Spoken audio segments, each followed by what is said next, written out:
Scanning সিস্টেমেই এবার ধরা পড়লেন উপদেষ্টা আসিফ মাহমুদ সজীব ভূঁইয়া। উপদেষ্টা আসিফ মাহমুদের ব্যাগ থেকে উদ্ধার হলো গুলির ম্যাগাজিন। সকালে টার্কিশ এয়ারলাইন্সে মরক্কো যাওয়ার প্রস্তুতির সময় শাহজালাল আন্তর্জাতিক বিমানবন্দরের স্ক্যানিং এ ধরা পড়ে অস্ত্রের এই অংশটি। উপদেষ্টা আসিফ মাহমুদের বয়স 27 বছর। বাংলাদেশ আর্মস অ্যাক্ট অনুযায়ী কোনো ব্যক্তি 30 বছরের নিচে হলে তিনি অস্ত্রের লাইসেন্স পান না। তাহলে উপদেষ্টা আসিফ মাহমুদ অস্ত্রের লাইসেন্স পেলেন কিভাবে, যার শাস্তি কমপক্ষে 14 বছরের কারাদণ্ড। বাংলাদেশ আওয়ামী লীগ আবার ফিরবে এবং ভয়ঙ্কর হবে। কোথায় যাবে? বাসা থেকে না, মাটির 50 হাত নিচে থাকলেও জামাতের চেয়ে ডেঞ্জারাস ভাবে ওদেরকে মৃত্যু দিব। কাউরে মাফ করবো না, মনে রেখেন আপনি। নমস্কার, আজকে বেশ কিছু গুরুত্বপূর্ণ ভিডিও নিয়ে চলে এসেছি আপনাদের জন্য। আর এই ভিডিওগুলো হতে চলেছে খুবই এই রাজনীতি পলিটিক্স নিয়ে বাংলাদেশের যে এখন বর্তমান ইতিহাস চলছে সেই তার উপরের ভিডিও ব্যাখ্যা নিয়ে চলে এসেছি আপনাদের জন্য, যার কিছুটা অংশ বিশেষ আপনারা ইতিমধ্যে দেখে নিয়েছেন। আমি আশা করব আপনাদের কাছ থেকে যে ভিডিওগুলো দেখে আপনারা বুঝতে পেরেছেন যে এর ইঙ্গিত কোন দিকে করছে। তো প্রিয় দর্শক, আপনারা ভিডিওগুলো দেখে আপনারা কমেন্ট অবশ্যই করতে পারেন যে আসলে আওয়ামী লীগ আর আপনার যে বিএনপি পার্টি আছে প্লাস ছাত্র যে দল আছে সরকারের বিরুদ্ধে বা এই সরকারের থাকা বা না থাকা কীরকম বর্তমান পলিটিক্স চলবে বা আমাদের বাংলাদেশে চলতে পারে। তো বিশেষ কিছু অংশ আপনাদের সামনে আমি রেখেছি। তো যে ভিডিওগুলো দেখে আপনারা অবশ্যই কমেন্ট করতে পারেন। তো চলুন বেশি না কথা বলে আপনাদের জন্য ভিডিওগুলো আমি রাখছি। চলুন ভিডিওগুলো দেখুন আর কমেন্ট করে অবশ্যই আপনারা জানাবেন আদেও বাংলাদেশের ভবিষ্যৎ কী আর ভবিষ্যৎ কার হাতে, ভবিষ্যৎ কীরকম ভাব বাংলাদেশের আগামী দিনে যাবে। তো চলুন প্রিয় দর্শক, ভিডিওগুলো আপনারা ভালোভাবে বেশি স্কিপ না করে বেশি না টেনে ভিডিওগুলোকে পুরো দেখতে থাকুন আর ভিডিওগুলোকে বুঝতে থাকুন। কল্পনা করুন, একটি দেশের সবচেয়ে গুরুত্বপূর্ণ বিমানবন্দরটিতে একজন উপদেষ্টা বা মন্ত্রীর হ্যান্ড ব্যাগেজ স্ক্যান করা হচ্ছে। হঠাৎ স্ক্যানারে ধরা পড়ে একটি বিশাল ধাতব বস্তু। সেটি আর কিছু নয়, একটি গুলি ভর্তি ম্যাগাজিন। এরপর যা ঘটলো তা কেবল বিস্ময়করই নয়, দেশের নিরাপত্তা এবং গণমাধ্যমের স্বাধীনতা নিয়েও তুলছে মারাত্মক প্রশ্ন। বলছি, বাংলাদেশ অন্তর্বর্তী সরকার উপদেষ্টা আসিফ মাহমুদকে ঘিরে ঘটে যাওয়া এক চাঞ্চল্যকর ঘটনা, যা দেশ জুড়ে তোলপাড় ফেলে দিয়েছে এবং অনেক অনুলেখিত প্রশ্নের জন্ম দিয়েছে। উপদেষ্টা আসিফ মাহমুদ অবশ্য নিজের ফেসবুক পোস্টে দাবি করেছেন নিরাপত্তার স্বার্থে তার বৈধ আগ্নেয়াস্ত্র আছে। ভুলবশত সেই অস্ত্রের একটি ম্যাগাজিন তিনি এয়ারপোর্টে নিয়ে গিয়েছিলেন। কিন্তু আইন বলছে এই ধরনের কাজ শুধু দেশীয় নয়, আন্তর্জাতিক সিভিল এভিয়েশন আইনের সুস্পষ্ট লঙ্ঘন, যার শাস্তি কমপক্ষে 14 বছরের কারাদণ্ড। তাছাড়া উপদেষ্টা আসিফ মাহমুদের বয়স 27 বছর। বাংলাদেশ আর্মস অ্যাক্ট অনুযায়ী কোনো ব্যক্তি 30 বছরের নিচে হলে তিনি অস্ত্রের লাইসেন্স পান না। তাহলে উপদেষ্টা আসিফ মাহমুদ অস্ত্রের লাইসেন্স পেলেন কিভাবে? তবে তার এবারের বিতর্ক আগের বিতর্কগুলোকে ছাড়িয়ে গেছে। 29 জুন সকালে মরক্কোর মারাকেশে ইসলামিক দেশগুলো সংস্থা ওয়াইসিআর যুব আন্তর্জাতিক প্রোগ্রামে একটি বৈঠকে যোগ দিতে যাচ্ছিলেন। তিনি তার কূটনৈতিক পাসপোর্ট ব্যবহার করে তুর্কি এয়ারলাইন্সের ফ্লাইট নাম্বার TK713 ধরার জন্য 9 নম্বর বোর্ডিং ব্রিজে শনাক্তকরণ ও নিরাপত্তা বা INS চেক পয়েন্টে ছিলেন। প্রথম চেক পয়েন্টটি অবলীলায় পার হয়ে যান উপদেষ্টা আসিফ মাহমুদ ও তার সঙ্গীরা। কিন্তু দ্বিতীয় চেকপোস্টে স্ক্যান মেশিনে তার হ্যান্ডব্যাগে একটি বড় ধাতব বস্তু ধরা পড়ে। নিরাপত্তা কর্মীরা তাকে ব্যাগটি দেখানোর জন্য বলেন, আর তখনই বেরিয়ে আসে গুলি ভর্তি ম্যাগাজিন। গুলি ভর্তি ম্যাগাজিন হলে তাকে বলে অ্যামিনেশন ম্যাগাজিন। তবে বিমানবন্দর সূত্রগুলো বলছে ম্যাগাজিন পাওয়া গেলেও অস্ত্র ছিল না। উপদেষ্টা আসিফ মাহমুদও তার ফেসবুক পোস্টে জানিয়েছেন তিনি অস্ত্র বাসায় রেখে এসেছিলেন। এমন অনভিপ্রেত ঘটনায় চেকপোস্টের কর্মকর্তারা বিব্রতকর পরিস্থিতিতে পড়ে যান। বিমানবন্দরে তাৎক্ষণিকভাবে জ্যেষ্ঠ নিরাপত্তা কর্মকর্তাদের ডাকা হয়, কিন্তু এরপর যা ঘটলো তা ছিল অপ্রত্যাশিত। বাংলাদেশের নিরাপত্তা সংস্থাগুলো আসিফ মাহমুদের প্রতি অত্যন্ত নমনীয় আচরণ করে। তাকে আটক করা বা জিজ্ঞাসাবাদ করার কোনো চেষ্টা করা হয়নি। উল্টো তাকে তুর্কি এয়ারলাইন্সের ফ্লাইটে উঠতে দেওয়া হয়। এমনকি তার ব্যক্তিগত সচিব মোহাম্মদ আবুল হাসানকে কোনো জিজ্ঞাসাবাদ বা আটক ছাড়াই বিমানবন্দর ত্যাগ করার অনুমতি দেওয়া হয়। জানা গেছে একজন সচিব বিমানবন্দরে এসে পরিস্থিতি সামাল দেন এবং ম্যাগাজিনটি নিজের হেফাজতে নেন। এরপর আসিফ মাহমুদকে গ্রিন চ্যানেলের মাধ্যমে বিমানে উঠতে সাহায্য করা হয়।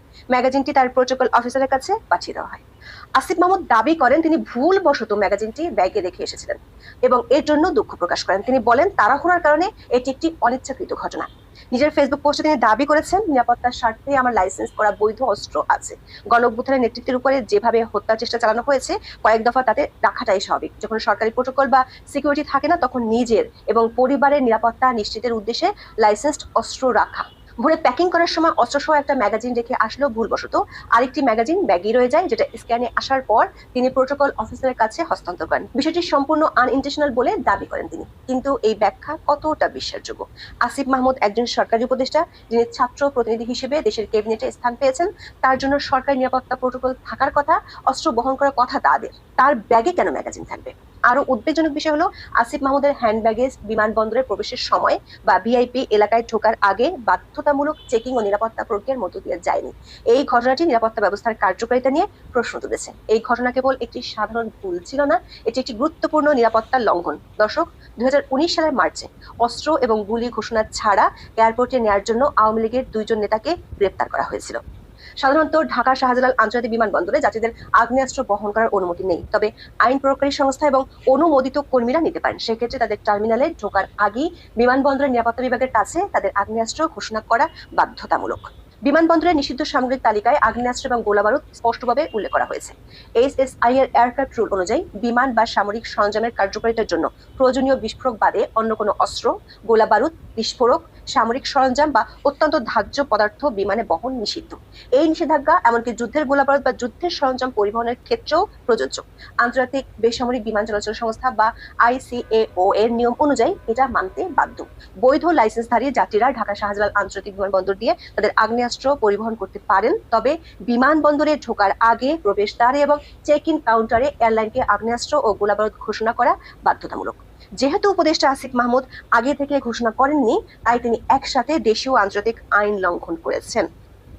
আন্তর্জাতিক সিভিল এভিয়েশন বা ICAO, বাংলাদেশের বেসামরিক বিমান চলাচল কর্তৃপক্ষ বা বেবিচক এবং আন্তর্জাতিক বিমান পরিবহন সংস্থা বা IATA এর বিপজ্জনক পণ্য বিধিমালা অনুযায়ী কেবিন ব্যাগেজে ম্যাগাজিন বহন করা নিষিদ্ধ। তবে যথাযথ ঘোষণা দিয়ে এবং লক করা প্যাকেজ প্যাকিং নীতি মেনে চেক ইন লাগেজে গুলি ও ম্যাগাজিন নেওয়া যায়। এছাড়া বাংলাদেশের স্বরাষ্ট্র মন্ত্রণালয় থেকে ইস্যুকৃত আগ্নেয়াস্ত্র ব্যবহার নীতিমালা অনুযায়ী আবেদনকারীকে কমপক্ষে 30 বছর বয়সী হতে হয় আগ্নেয়াস্ত্র ব্যবহারের অনুমতি পেতে, কিন্তু উপদেষ্টা আসিফ মাহমুদ সজীব ভুঁইয়ার বয়স 27 বছর, অর্থাৎ বৈধ আগ্নেয়াস্ত্র বহন করার আইন অনুযায়ী তার ন্যূনতম বয়স হয়নি। প্রশ্ন উঠেছে, তার কি আগ্নেয়াস্ত্র লাইসেন্স আছে? ম্যাগাজিনটি তার দেহরক্ষীর ব্যাগ থেকে নয়, তার নিজের ব্যাগ থেকেই উদ্ধার করা হয়েছিল। তাহলে কি বলা যায় না যে তিনি গুলি বহন করছিলেন? বৈধ অস্ত্রের লাইসেন্স পেতে আবেদনকারীকে আর্থিকভাবে যথেষ্ট সক্ষম হতে হয়, টিন সার্টিফিকেট থাকতে হয় এবং সরকারকে মোটা অঙ্কের রাজস্ব দিতে হয়।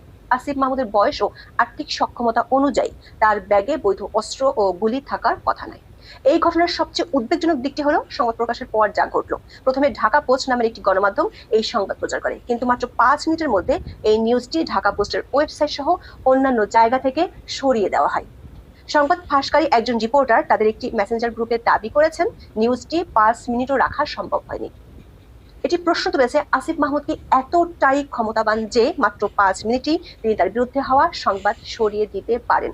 ডক্টর ইউনূসের সরকার বরাবরই দাবি করে আসছে দেশে এখন স্বাধীন সাংবাদিকতার বাম্পার ফলন হচ্ছে, অথচ একজন উপদেষ্টার ঘটনা, যেটি তিনি নিজেও স্বীকার করেছেন, সেটি মাত্র 5 মিনিটে সরিয়ে নিচ্ছে গণমাধ্যমগুলো। তাহলে বাংলাদেশ 2.0-তে গণমাধ্যমের স্বাধীনতা কোথায় গেল? উপদেষ্টা আসিফ মাহমুদ অবশ্য ফেসবুকে লিখেছেন, চাপ দিয়ে নিউজ সরানোর অভিযোগ সম্পূর্ণ মিথ্যে। উপদেষ্টা আসিফ মাহমুদের ব্যাগে ম্যাগাজিন উদ্ধারের এই ঘটনা কেবল একটি বিচ্ছিন্ন ঘটনা নয়, এটি দেশের নিরাপত্তা ব্যবস্থার দুর্বলতা, উচ্চপদস্থ কর্মকর্তাদের জবাবদিহিতার অভাব এবং গণমাধ্যমের স্বাধীনতার উপর হস্তক্ষেপের মতো গভীর সমস্যাগুলোকে চোখে আঙুল দিয়ে দেখিয়ে দিচ্ছে। সারা বাংলাদেশ জুড়ে আপনার লোক বসানোর সবচেয়ে বেশি সুযোগ এই মন্ত্রণালয়ে। কাজেই ভাববার কোনো কারণ নাই আসিফ মাহমুদ সজীব ভুঁইয়াকে স্থানীয় সরকার মন্ত্রণালয়টি মেটিকুলাস ডিজাইনের বাইরে দেওয়া হয়েছিল, মানে হঠাৎ একটা সিদ্ধান্তে দেওয়া হয়েছিল।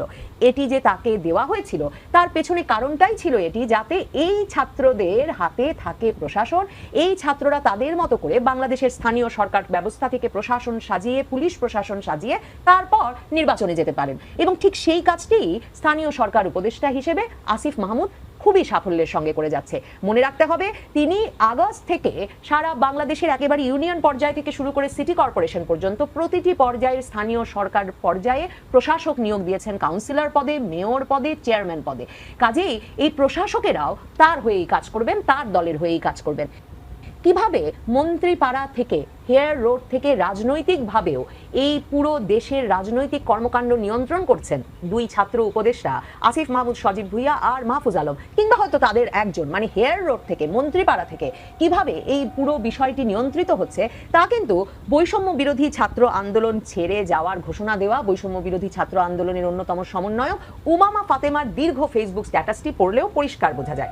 উমামা ফাতেমা বলেছেন বৈষম্য বিরোধী ছাত্র আন্দোলন তিনি ছেড়ে যাচ্ছেন, যে কারণে ছেড়ে যাচ্ছেন তার মধ্যে একটা বড় কারণ এই যে বৈষম্য বিরোধী ছাত্র আন্দোলনের যখন জেলা উপজেলায় স্থানীয় কমিটিগুলো ওয়ার্ডে ওয়ার্ডে থানায় থানায় গঠিত হচ্ছে, তখন তাকে এই সব নিয়োগে এসব কমিটি গঠনে নানা রকম দুর্নীতির খবর তার কানে এসে পৌঁছচ্ছে স্থানীয় পর্যায় থেকে সাংবাদিকদের মাধ্যমে কিংবা সেখানকার বৈষম্য বিরোধী ছাত্র আন্দোলনের নেতাকর্মীদের মাধ্যমে। কিন্তু কোনো সিদ্ধান্তই নাকি সুপ্রিম অথরিটি, শব্দটা উমামা ফাতেমা ব্যবহার করেছেন, সুপ্রিম অথরিটির সিদ্ধান্ত ছাড়া নেওয়া যাচ্ছে না, আর সকল সিদ্ধান্ত সুপ্রিম অথরিটি নিচ্ছে হেয়ার রোডে বসে। দেখুন মজার ব্যাপার, আসিফ মাহমুদ সজীব ভুইয়ারা বলছেন তারা ছাত্র উপদেষ্টা, কিন্তু তারা জাতীয় নাগরিক পার্টির কেউ নন। আর জাতীয় নাগরিক পার্টি গঠনের আগেই সেই সেপ্টেম্বর থেকে বৈষম্য বিরোধী ছাত্র আন্দোলনের প্রথমত ওয়ার্ড, থানা, উপজেলা, জেলা সর্বত্র কমিটি গঠন করা হলো।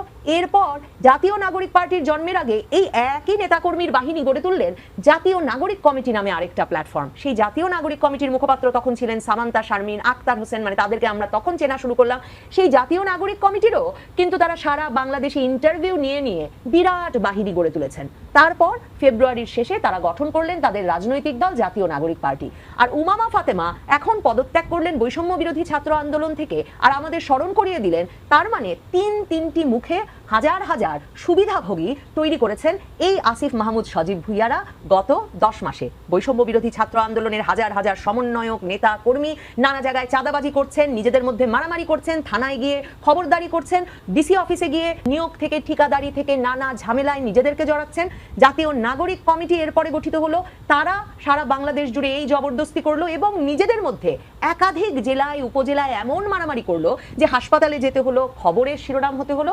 তারপর এখন গঠিত হয়েছে জাতীয় নাগরিক পার্টি। অথচ এই তিনটি মুখ, এই তিনটি ধারার কোনোটিকে এখন পর্যন্ত আসিফ মাহমুদ সজীব ভুইয়ারা হেয়ার রোডে বসে বন্ধ করতে দেননি। তাহলেই বুঝুন, একদিকে পুরো প্রশাসনকে নিজেদের মতো করে সাজিয়ে নিচ্ছেন আসিফ মাহমুদ সজীব ভুইয়ারা, অন্যদিকে রাজনৈতিক এমন একটি জবরদস্তিকারী সুবিধাভোগী গোষ্ঠী নানা নামে তারা তৈরি করেছেন সারা দেশ জুড়ে, থানায় থানায় ওয়ার্ডে ওয়ার্ডে পর্যন্ত কমিটি গঠন করেছেন তারা। সেই গোষ্ঠীটিও মব সৃষ্টি করে হোক, লুট করে হোক, চাঁদা তুলে হোক, যে কোনোভাবে দলের স্বার্থ, এই পুরো গোষ্ঠীর স্বার্থ রক্ষা করবে এবং তাদের জন্য অত্যন্ত গুরুত্বপূর্ণ হবে আগামীর বাংলাদেশে যে কোনোভাবে নির্বাচনে তাদের দল জাতীয় নাগরিক পার্টিকে বিজয়ী করে আনা।